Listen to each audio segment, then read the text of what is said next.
صلی اللہ علی محمد صلی اللہ علیہ وسلم۔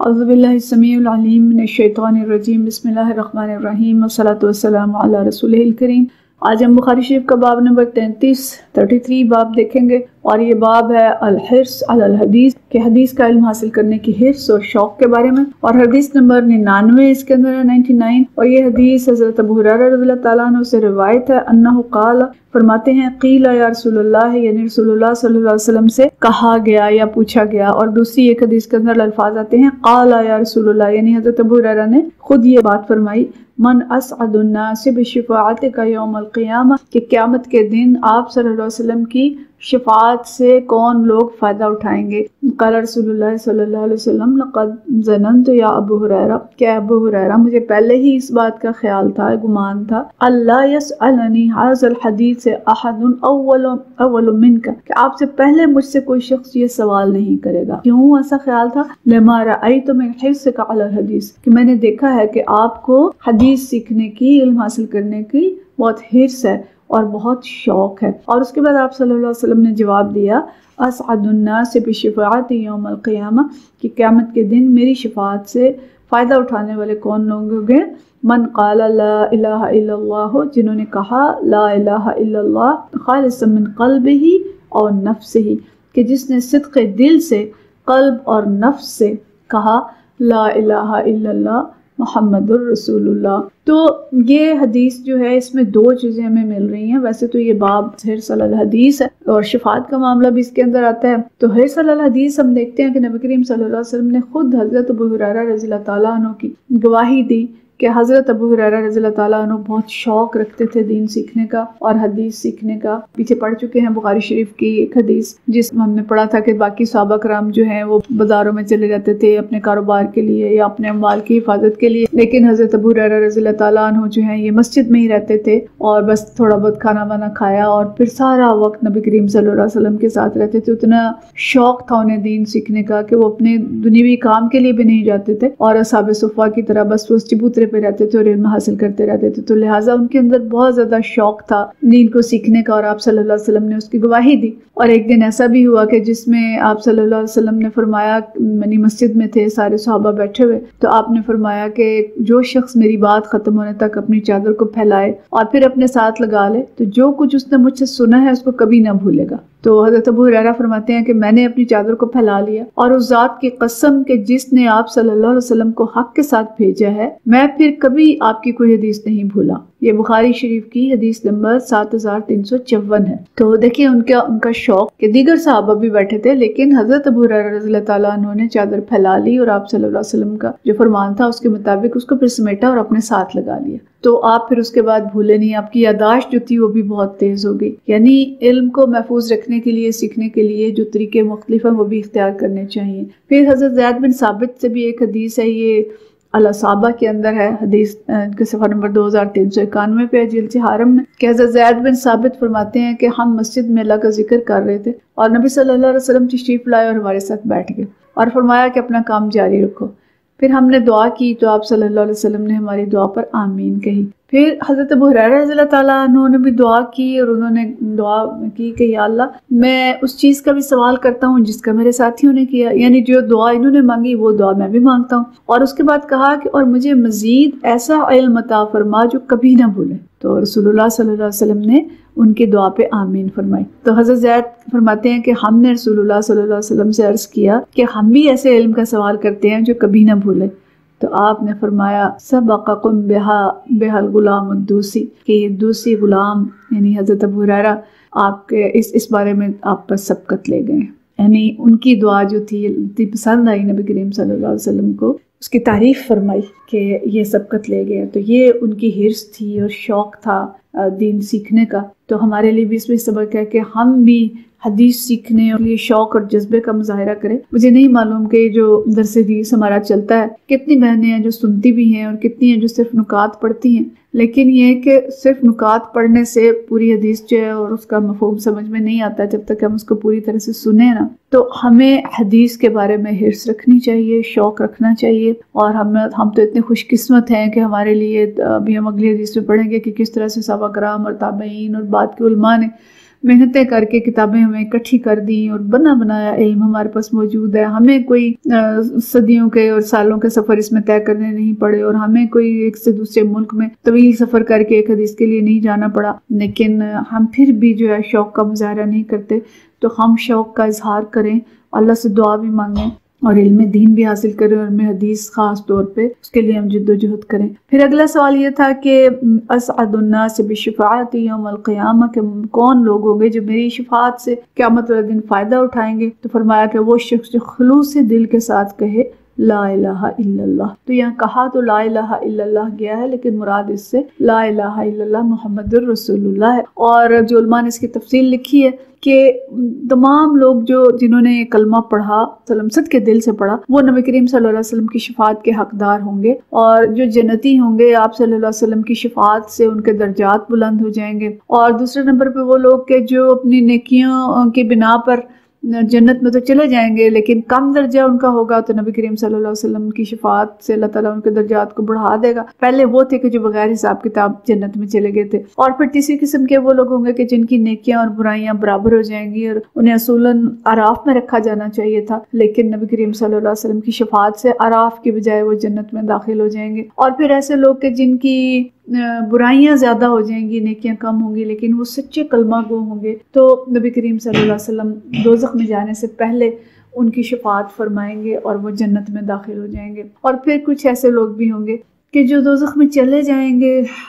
لیکن اللہ تعالیٰ نبی کریم صلی اللہ علیہ وسلم کو اجازت دے گا اور آپ صلی اللہ علیہ وسلم ان کی شفاعت کریں گے، تو ان کی سزا میں تخفیف ہو جائے گی۔ یعنی سزا تو لمبی تھی، کئی ہزار سال رہنا تھا، لیکن نبی کریم صلی اللہ علیہ وسلم کی دعا اور شفاعت سے وہ جنت میں چلے جائیں گے۔ تو اس طرح سے کئی قسم کے افراد ہوں گے جن کی شفاعت آپ صلی اللہ علیہ وسلم فرمائیں گے اور جنت میں جائیں گے۔ لیکن یہاں پہ ہم بالکل دہرا لیں کہ لا الہ الا اللہ محمد رسول اللہ کہنے کا مطلب کیا ہے، کہ صدق کے دل سے کہا جائے، اس پہ عمل کیا جائے، صحیح طرح سے اس کو سمجھا جائے، منافقین والا رویہ نہ ہو کہ اوپر سے کہہ دیں اور دل جو ہے وہ اس قدر مسلمان نہ ہو، یا فاسقین والا رویہ کہ بھئی دل سے بھی مسلمان ہے لیکن عمل وہ والے نہیں ہیں۔ تو ہمیں اس چیز کا خیال رکھنا ہوگا کہ کلمہ طیبہ صحیح پڑھا جائے اور اس کے تقاضے جو ہیں وہ پورے کیے جائیں، تو نبی کریم صلی اللہ علیہ وسلم کی شفاعت ملے گی، اور اس کے ساتھ ساتھ علم حدیث حاصل کرنے کا شوق۔ اچھا، پھر باب نمبر 34 ہے کہ کیف یقبض العلم، کہ علم کیسے اٹھایا جائے گا۔ یہ نبی کریم صلی اللہ علیہ وسلم کی حدیث نہیں ہے، بلکہ حضرت عمر بن عبدالعزیز رضی اللہ تعالیٰ عنہ کا ایک فرمان ہے جو امام بخاری یہاں پہ لائے ہیں،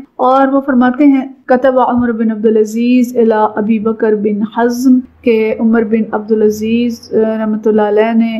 لکھا خط ابی بکر بن حزم کی طرف۔ یہ حضرت ابو بکر بن حزم جو ہیں یہ مدینہ کے گورنر تھے، حضرت عمر بن عبدالعزیز نے ان کو مقرر کیا تھا، اور اس میں انہوں نے لکھا کہ انظر ما کان من حدیث رسول اللہ صلی اللہ علیہ وسلم، کہ دیکھو کہ حدیث میں جو کچھ ہے، یعنی جو کچھ نبی کریم صلی اللہ علیہ وسلم کے فرمان ہیں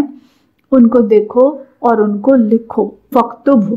ان کو لکھ لو، فإنی خفت دروس العلم وذهاب العلماء، کہ مجھے خطرہ ہے کہ یہ علم فنا ہو جائے گا اور علماء اٹھ جائیں گے۔ یعنی ان کو یہ خطرہ تھا کہ علماء جو ہیں وہ تیزی سے فوت ہو رہے ہیں۔ اس وقت صحابہ کرام تو ظاہر تابعین کا دور تھا، جا چکے تھے، اور تابعین کے علماء جو ہیں وہ بھی ختم ہو رہے تھے، تو انہوں نے کہا کہ مجھے خطرہ ہے کہ یہ علم اٹھا لیا جائے گا، تو آپ احادیث جو ہیں ان کو جمع کریں اور لکھنا شروع کر دیں۔ اور خاص طور پہ فرمایا کہ احادیث نبی کریم صلی اللہ علیہ وسلم سے جو فرمان ہے وہ لکھیں، ولا تقبل الا حدیث النبی، اور نبی کریم صلی اللہ علیہ وسلم کی حدیث کے علاوہ اور کوئی چیز قبول نہ کریں۔ مطلب یہ ہے کہ ماسوائے حدیث کے جو صحابہ کے اقوال ہیں یا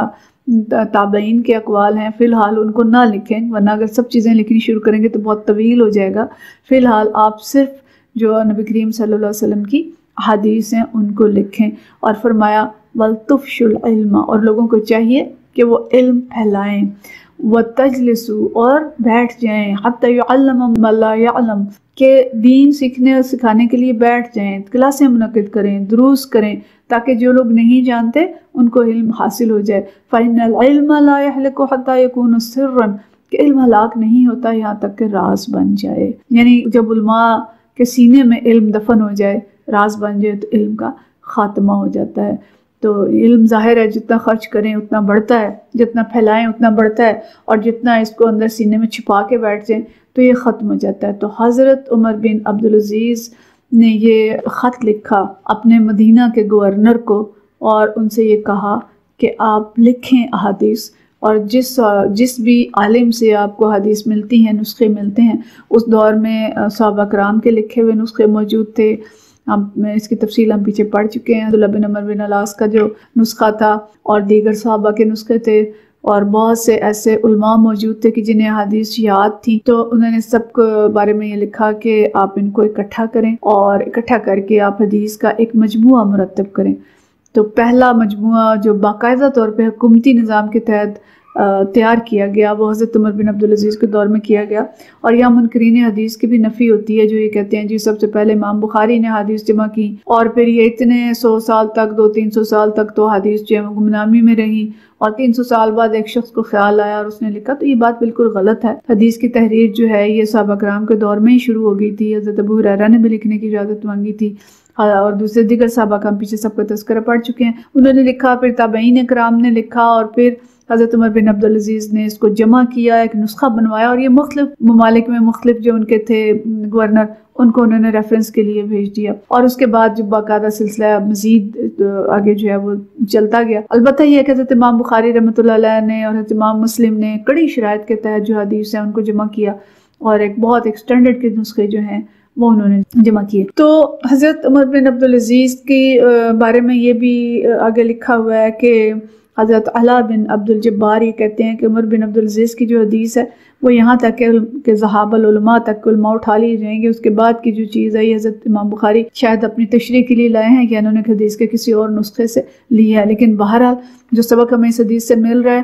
کہ علم حاصل کریں اس سے پہلے کہ علم اٹھا لیا جائے، اور علم اٹھایا کیسے جائے گا کہ علماء جو ہیں وہ آگے حدیث میں پیچھے بھی ہم پڑھ چکے ہیں اور آگے بھی آئے گا کہ علماء کو اللہ تعالیٰ اٹھا لے گا، اور علماء اگر علم کو اپنے سینے میں دفن کر دیں گے تب بھی علم اٹھ جائے گا اور یہ ایک راز بن جائے گا۔ تو وہ وقت آنے سے پہلے علم حاصل کریں۔ دیکھیں عمر بن عبدالعزیز اپنے دور میں یہ کہہ رہے ہیں کہ مجھ سے پہلے جو لوگ تھے اور اس دور میں بھی علم حاصل کرنے کا شوق ہے، لیکن وہ محسوس کر رہے تھے کہ ہم سے پہلے کے دور میں شوق زیادہ تھا اور اس دور میں شوق کم ہو گیا، یعنی عمر بن عبدالعزیز کے دور میں۔ تو یہ دیکھیں کہ جو ہمارا دور ہے اس میں کیا حال ہے۔ اگر اس دور میں کم تھا جبکہ علماء کی بھی کثرت تھی، اور ان کا خیال یہ ہے کہ اب یہ کم ہو گیا کیونکہ کمپیریزن پچھلے دور کے ساتھ کر رہے تھے، تو ہم اگر پچھلے ادوار کے ساتھ مقابلہ کریں تو آج کل کی تو ساری دوڑ جو ہے وہ علم دنیا حاصل کرنے پہ ہے، مر رہے ہیں، کھپ رہے ہیں، اور ماں باپ جو ہیں وہ بھی پریشان ہیں، راتوں کو سو نہیں رہے، جی نمبر نہیں آیا FSC میں، میڈیکل میں داخلہ نہیں ملا، انجینئرنگ میں داخلہ نہیں ملا، اب کیا ہوگا۔ لیکن کتنا شوق ہے علم حدیث کا، کتنا شوق ہے علم القرآن کا۔ علم اور قرآن اور علم حدیث اس وقت اجنبی ہو رہے ہیں دن بدن۔ تو جو لوگ یہ سمجھ رکھتے ہیں وہ علم قرآن و حدیث سیکھیں، اس کو سکھائیں تاکہ یہ علم زندہ رہے اور ہمارے آنے والی نسلوں تک بھی اس طرح سے منتقل ہو جیسے ہمیں ملا ہے۔ اس کے بعد حدیث نمبر 100 ہم دیکھتے ہیں، اور یہ پہلے بھی ہم پڑھ چکے ہیں اس کا ایک حصہ، کہ اس میں حضرت عبداللہ بن عمر بن العاص فرماتے ہیں قال سمعت رسول اللہ صلی اللہ علیہ وسلم یقول، کہ میں نے نبی کریم صلی اللہ علیہ وسلم سے سنا، فرماتے تھے ان اللہ لا يقبض العلم، اللہ تعالیٰ علم نہیں اٹھائے گا انتزاعا ينتزعه من العباد، کہ کیا ہوگا کہ اللہ تعالیٰ علم کو ایسے نہیں اٹھائے گا، سینوں سے نہیں کھینچے گا، ولیکن يقبض العلم بقبض العلماء، کہ اللہ تعالیٰ علماء کو اٹھا لے گا اور علماء کو اٹھانے کے ذریعے علم کو اٹھائے گا، حتی اذا لم یبق عالما، حتیٰ کہ عالم جو ہیں وہ باقی نہیں رہیں گے۔ جب عالم باقی نہیں رہیں گے تو کیا ہوگا؟ اتخذ الناس رؤوسا جہالا،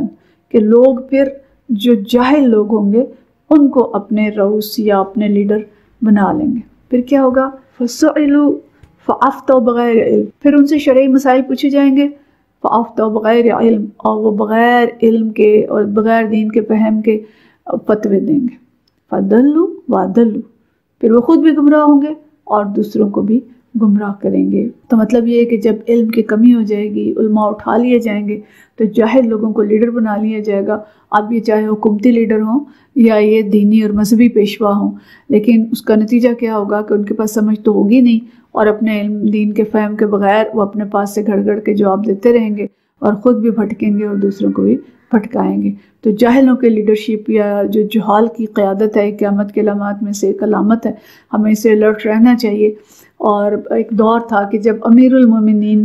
جو ہوتے تھے وہی امام المسلمین ہوتے تھے، وہی نماز پڑھاتے تھے، وہی عالم دین ہوتے تھے، وہی فتوے بھی دیتے تھے، اور وہی امیر المومنین بھی ہوتے تھے، حکومت کے نگران بھی ہوتے تھے. لیکن اس کے بعد وقت بدلا اور ہم دیکھتے ہیں کہ جو حکومتی گدی ہیں وہ الگ ہو گئیں اور دین الگ ہو گیا، اور اس کے نتیجے میں جہلا جو ہیں وہ قابض ہو گئے. اور جہلا جب قابض ہوتے ہیں تو اس کے سارے نتائج ہیں جو ہم اس وقت بھی دیکھ رہے ہیں کہ خود سے فتوے اور خود سے دین کو بدل کے، اور کبھی قانون کی کوئی شک بدلنا اور کبھی کوئی شک بدلنا. تو اس سے ہم الرٹ ہوں، دین خود بھی سیکھیں اور اپنے حکومتوں کے لیے بھی اور اپنے علماء بھی ہم ایسے منتخب کریں جو کہ صحیح دین کا علم رکھتے ہوں، تاکہ دین باقی رہے اور دین پہ عمل کر سکیں. وآخر دعوانا ان الحمدللہ رب العالمین.